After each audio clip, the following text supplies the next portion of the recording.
Les Contamines Montjoie.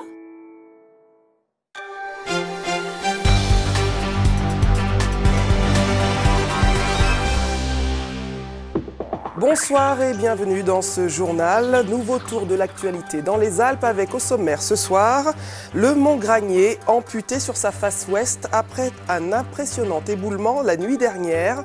Des tonnes de roches ont dévalé la falaise, heureusement sans faire de victimes. Tombe la neige, c'est le vœu le plus cher de ce début 2016 en montagne. Dans le Vercors, la foulée blanche sera maintenue. À Autran, l'organisation a statué. Début des festivités mercredi comme prévu. Enfin, place au sport avec vous, Frédéric Lefrançois, bonsoir. Alors, quoi de neuf ce week-end du côté des champions ? Côté champion et côté page sport, elle sera blanche, cette page sport remplie donc de sport de glisse. Nous parlerons ce soir de ski alpin, de biathlon et nous aurons un dossier sport entièrement consacré au snowboard et plus particulièrement au border cross féminin, discipline choc dans laquelle brillent les Françaises, Chloé Trespuch ou encore Nelly Moine-Locose sont vraiment deux grandes championnes. Gros plan sur ces deux locomotives du groupe France, deux filles qui ne ménagent pas leurs efforts pour rester au top et vous allez voir, elles se donnent vraiment du mal. Voilà, merci Frédéric, à tout à l'heure. Tout d'abord, la une de l'actualité nous emmène à la frontière de l'Isère et de la Savoie. Hier, vers 5 h du matin, le mont Granier a perdu sa face côté ouest. Une partie de la falaise s'est tout bonnement écroulée dans un fracas qui a rendu le réveil du voisinage plutôt brutal. Jordan Guéant et Joël Serroni se sont rendus sur place. Regardez.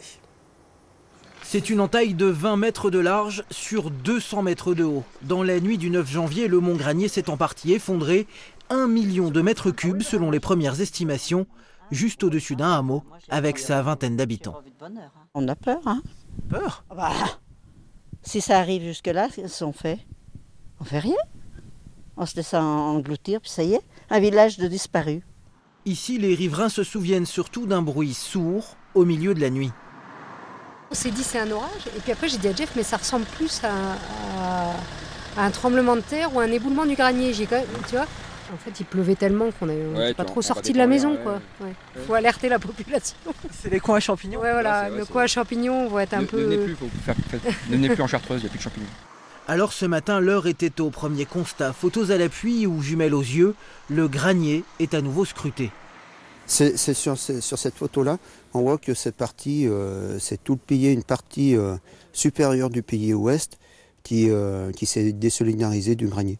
On voit que là, on avait un arrondi qui était assez bien formé et là, on a une rupture qui est brutale. Il y aura une visite des lieux pour évaluer tous les risques potentiels qui pourraient subsister. Et notamment, on le voit bien avec ce surplomb qui reste important. Et puis des blocs en dessous qui maintenant sont dans l'éboulis, mais des énormes blocs en suspens et qui peuvent continuer. Car la montagne est célèbre pour ses colères. Novembre 1248, il y a 8 siècles, la paroi nord se détache et cause le plus grand glissement de terrain jamais enregistré en Europe. Le Granier fait 1 millier de morts avant de s'arrêter devant cette église. Une histoire bien connue en Savoie, alors ici l'éboulement du week-end attire les curieux. Depuis quelques jours il pleuvait beaucoup et voilà, donc a priori c'est peut-être une conséquence. On ne sait pas trop, mais c'est très impressionnant. Dès demain, les scientifiques seront sur place et des spéléologues iront inspecter les entrailles du mont Granier. Autre titre de l'actualité avec le débat sur l'exploration du gaz de schiste. Le géant pétrolier Total avait perdu un permis l'autorisant à mener des recherches dans la région de Montélimar. Mais vendredi dernier, coup de théâtre, le rapporteur public se dirait favorable à la reprise du chantier. Explication Hugo Chaplon et Stéphane Yvon. C'est une zone d'exploration gigantesque, plus de 4000 km² du sud de Valence aux portes de la Grande Motte. Un permis délivré à Total en 2010, mais abrogé 1 an plus tard suite à la loi de 2011 qui interdit la technique de la fracturation hydraulique. Mais le pétrolier persiste en évoquant d'autres techniques d'exploration, un argument qui ne tient pas pour les écologistes qui en appellent au gouvernement. elles n'existent pas, ces autres techniques. Donc moi, je demande officiellement que l'État s'implique dans ce dossier parce que moi, je suis plaignante par rapport à ce dossier. J'ai porté plainte contre Total et je ne comprends pas que les avocats de l'État n'étaient même pas présents au procès. On dirait que l'État se désengage. Or, c'est très important. Il donne une image de marque sur la COP21 et puis après, lorsqu'on regarde les actes, ils sont abonnés absents.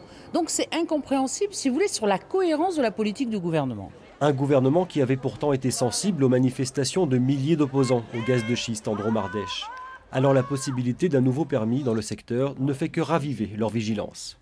On maintient la pression. Oui, au niveau France, on n'a pas cessé depuis 2011 de se réunir. On a fait des manifestations, c'est vrai qu'on en fait moins maintenant, mais on n'a jamais cessé de surveiller le gouvernement, de surveiller les pétroliers et d'informer aussi. Donc on est un certain noyau de la population au niveau France à être actif.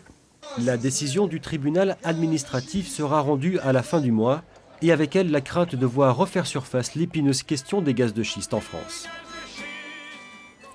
La Grande Odyssée, top départ. La fameuse course de chiens de traîneau n'est pas épargnée par les caprices de la météo. Mais les équipages ont enfin pu s'élancer à la conquête de l'or blanc en milieu d'après-midi. Retrouvons Céline Aubert en direct pour nous parler de cette première étape. Céline.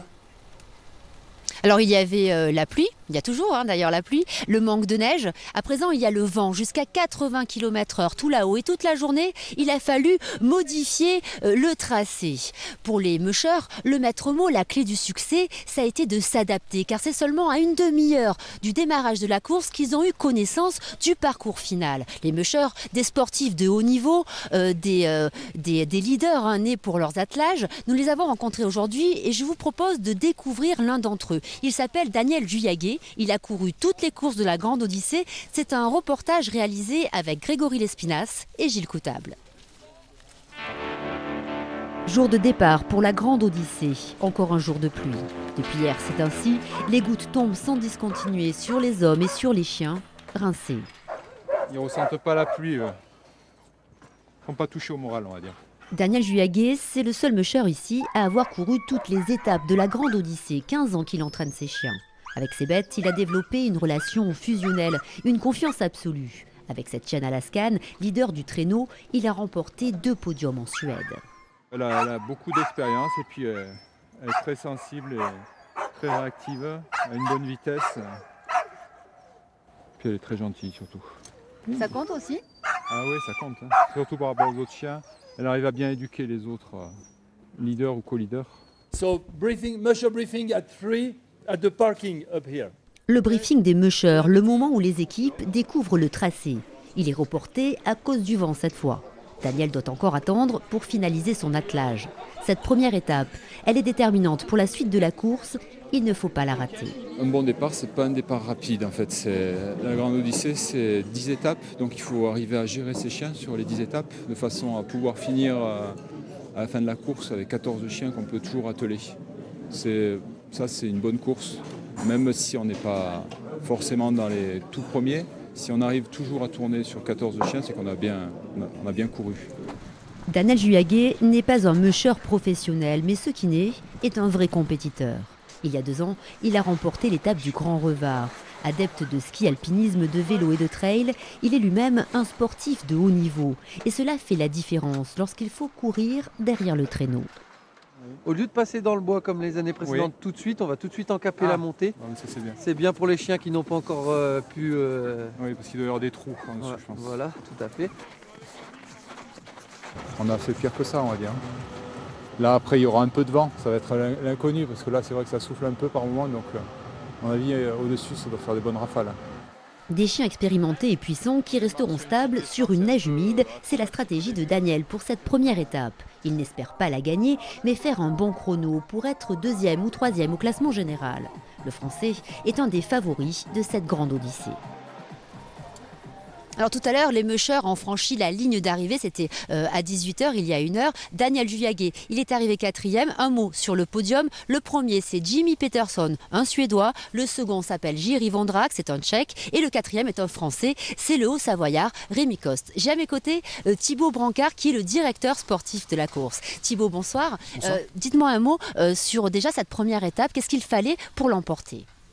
Je crois qu'il fallait beaucoup de détermination parce que vous avez vu, les conditions étaient compliquées. Les chiens, ils n'ont pas tellement l'habitude de courir sous la pluie comme ça. Il faisait assez chaud pour eux. Et puis surtout parce que voilà, les conditions sont celles-là. On est allé chercher la neige où elle est. Et la neige, elle est sur les pentes de ski alpin.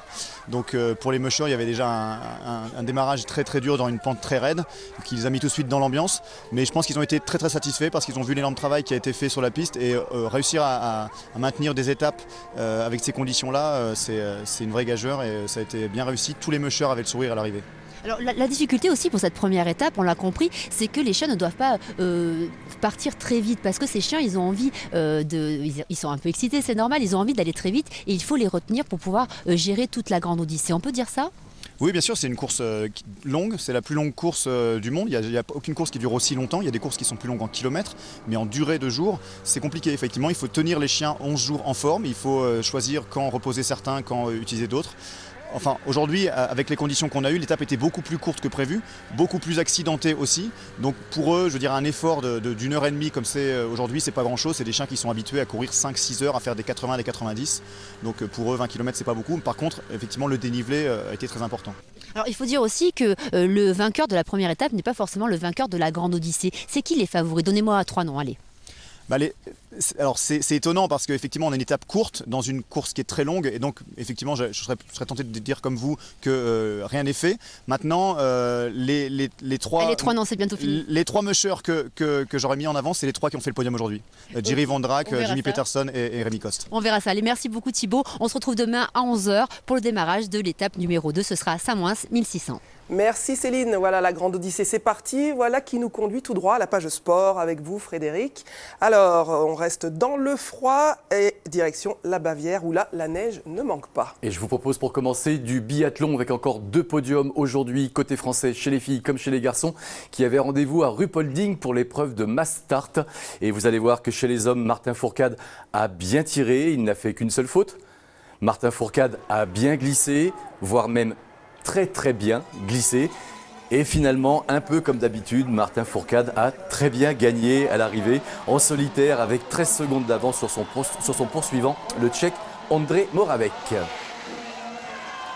Chez les filles donc, Marie Dorin-Habert avait le sourire avant le départ comme si elle se doutait que sa course allait bien se finir. On appelle ça un bon pressentiment. Il était juste en plus puisque la biathlète a fini 2e et on aurait même pu avoir 2 Françaises dans le tiercé du jour puisque Anaïs échouant d'un bout de spatule pour la 3e place. C'est dommage, 2 Françaises sur le même podium, c'est pour la prochaine fois. Après le ski nordique direction l'Alpin, cette fois-ci les garçons couraient en Suisse à Adelboden pour un slalom qui était au programme. Et chez les tricolores, la meilleure performance du jour est à mettre au crédit d'Alexis Pinturo. Le skieur de Courchevel a bien tiré son épingle du jeu dans l'exercice du jour, rendu plus difficile pour cause de neige et de brouillard. 5e à l'issue de la première manche, il a tout donné sur le 2e tracé. Il finit 4e au pied du podium et à 89 centièmes du vainqueur du jour, le Norvégien Henrik Kristoffersen. Julien Liseroux finit 11e. Chez les filles, ça se passait en Autriche. Tessa Worley sur le Super G termine 19e. C'est la meilleure performance française.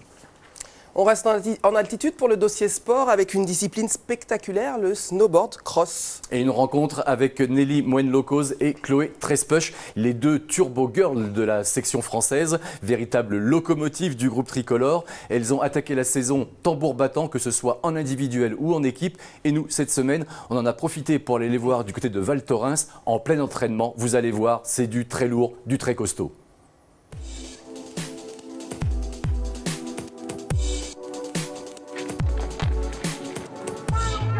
Fini de rire. La trêve des confiseurs, c'est du passé. Il faut se remettre dans le bain. L'heure est à l'effort. Les filles enchaînent run sur run depuis 2 jours. Et la fatigue commence à se faire sentir. Je me sens moyen.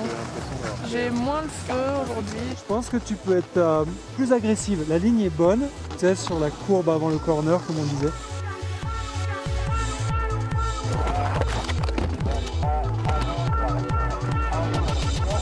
Les courses, c'est 2 jours, mais l'entraînement, c'est beaucoup plus intensif. Bon, c'est le but, c'est ça qui fait qu'on va aller vite le jour des courses, mais c'est vrai que parfois, il faut aller chercher un peu dans les réserves.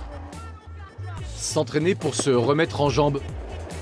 Reprendre le rythme après le break des fêtes de fin d'année. S'entraîner pour être performante, pour être convaincue d'avoir fait tout ce qu'il faut pour réussir. Juste que je prenne un peu plus de hauteur en entrée. L'air de rien, l'entraînement, ça libère l'esprit. Pour arriver dans un état d'esprit qui est correct, je suis obligée de m'entraîner beaucoup en fait. Pour arriver en étant plus ou moins sûre de ce que j'ai fait, du travail que j'ai fait, pour me dire que tout a été mis en place et que sur le papier ça doit marcher et que voilà, pour arriver un petit peu plus sereine que ce que je peux être si je m'entraîne mal. 3 tours abdos, gainage. Glisse le matin, physique l'après-midi. Pas si cool que ça la vie du snowboarder moderne. Aujourd'hui, les athlètes passent plus de temps en salle à développer et endurcir leur corps que sur leur planche à rider les parcours. Elles aiment bien, ouais. Non, elles y vont, ça va. Elles ne rechignent pas au travail. Elles y vont facilement et elles sont rigoureuses là-dessus aussi parce que la plupart ont déjà eu des blessures, sont passées par des genoux ou d'autres choses. Donc elles connaissent la blessure et la préparation physique est aussi importante pour éviter la blessure. Notre sport s'est professionnalisé, c'est pas freestyle, c'est pas que du fun. Bien sûr, on prend plaisir pendant les compétitions, pendant la pratique de notre sport, mais il y a toute une partie derrière de préparation par laquelle on est obligé de passer. Les filles vont vite savoir si leurs efforts seront récompensés. Puisque si le calendrier est respecté, elles ont rendez-vous avec une Coupe d'Europe, une étape de Coupe du Monde et les irremplaçables X Games à Aspen, USA, à la fin du mois de janvier. Alors on redescend jusqu'à Cessinay où les fines lames de l'épée française avaient pris leur quartier ce week-end. Leur quartier pour un quart de finale de championnat de France, effectivement d'épée catégorie senior, organisé donc par le club de Fontaine. 256 tireurs exactement ont croisé le fer, évoluant tous et toutes en première ou deuxième division française, autrement dit la crème de la discipline, certains d'entre eux étant qualifiés pour les JO de Rio. Chez les garçons, Saint-Gratien remporte la finale face à Rodez. Chez les filles, c'est Bondy qui s'impose devant et Lyon Épée Métropole termine 3e. Une petite revue du web avant de se quitter ? Il n'y a pas de raison, puisque la revue du web revient pour 2016. Et cette première revue du web va nous ramener pratiquement 50 ans en arrière avec de sacrées images d'archives. Mais vous verrez, il y aura aussi du contemporain avec la nouvelle web-série signée Jean-Frédéric Chapuis, le champion olympique de ski cross.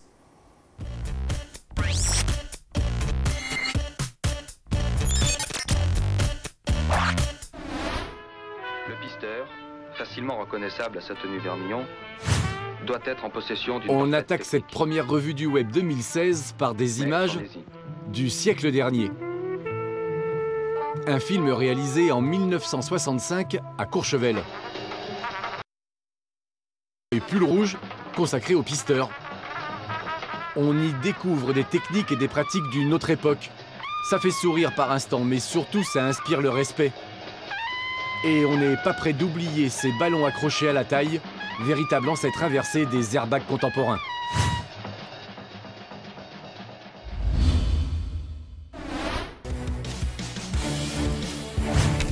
Ça fait partie des nouvelles web-séries de la saison 2015-2016.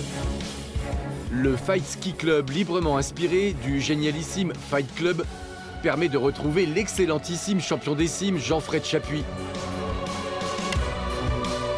Le spécialiste du ski cross, médaillé d'or au JO de Sochi, nous fait partager sa passion, nous donne des conseils sur toutes les glisses. Le numéro 2 de la série est déjà dans les kiosques virtuels et le 3e opus sortira le 19 janvier prochain.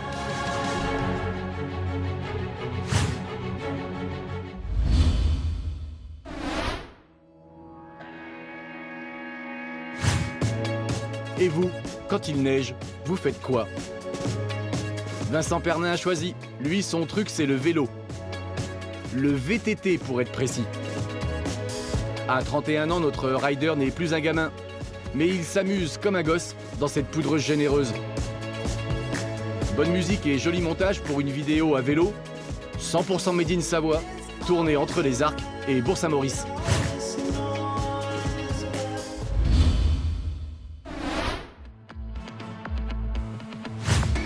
Et on se quitte sur la corde raide avec Carlos Merayo, le slackliner espagnol. Il nous offre une version urbaine de cette discipline si souvent installée dans des décors façon grands espaces. Là, c'est à Stuttgart que Carlos a tiré sa ligne entre deux poteaux métalliques, et ça le fait bien aussi. Pas de vertige à l'horizon, mais une belle esthétique et des figures en ombre chinoise de toute beauté. Voilà, fin de la connexion. Bonne année, bonne santé sur vos claviers, et à plus tard. On se quitte avec l'affiche de la semaine prochaine, le rendez-vous sportif que nous vous conseillons. Et ce rendez-vous sportif est à la sauce nordique, évidemment, et ski nordique avec la foulée blanche et l'épreuve de dimanche avec 4 distances au choix, 5, 10, 20 ou pour les plus courageux, 42 km. Merci Frédéric, et justement vous ne pouviez pas mieux finir puisque la foulée blanche, justement, parlons-en, l'organisation a tranché, chute de neige ou pas, la compétition est maintenue. La 38e édition devrait commencer comme prévu mercredi prochain. Direction le Vercors avec Xavier Schmitt et Nathalie Rapuc. Nouvelle concertation entre le directeur des épreuves et le chef des pistes. Il se retrouve sur le plateau de Gèves à 1200 mètres d'altitude. Miracle, la neige a pu être conservée sur 17 km. C'est d'ici que partiront les différentes courses de la foulée blanche. On a mis en place des infrastructures minimum. Il y aura une structure d'accueil, chapiteau, un beau stade de départ, un beau stade d'arrivée et une organisation de transport en fonction des heures de départ pour l'épreuve du dimanche. Et aussi l'objectif est de se roder dès le mercredi et le jeudi pour les épreuves des jeunes et les épreuves des scolaires. Plus bas, à 1000 mètres, contraste total. La neige se fait de nouveau attendre dans le village et aux alentours. Mais au siège de la foulée blanche, on a le moral. Le chef des pistes redessine les circuits avec le cartographe. L'épreuve reine, les 42 km, doit être adaptée aux contraintes qu'impose la météo. À l'ouest, enfin à droite de cet arbre-là. On a le stade de départ, vous avez l'espace d'entraînement ici, et on est en train de tracer ensuite les pistes qui vont partir dans les bois avec tous les différents circuits. 4282. Les bénévoles se démènent également pour préparer les dossards et l'accueil des concurrents. Pour sa 38e édition, la foulée blanche a mis la barre très haut. Pour la première fois, c'est l'une des étapes de la Coupe du Monde de ski de fond longue distance. C'était un grand honneur pour nous qu'on a accepté avec plaisir parce qu'on savait que derrière nous, on a tous ces gens que vous voyez. Et là, ils ne sont pas nombreux aujourd'hui parce que vraiment, on est dimanche et on les laisse un peu souffler. Mais sinon, ils sont bien plus nombreux puisqu'ils arrivent à être jusqu'à 400 qui s'investissent dans cet événement. Les organisateurs espèrent le retour de la neige pour couronner la foulée blanche. Elle doit rassembler plus de 5000 skieurs de fond, amateurs et sportifs de haut niveau. C'est la fin de cette édition. Je vous en rappelle le titre principal. Le mont Granier a perdu la face côté ouest. La nuit dernière, plusieurs tonnes de roches se sont écroulées au petit matin. Plus de peur que de mal, le site sera évalué par des spécialistes dès demain. Fin de ce journal. Demain, rendez-vous avec votre actualité régionale des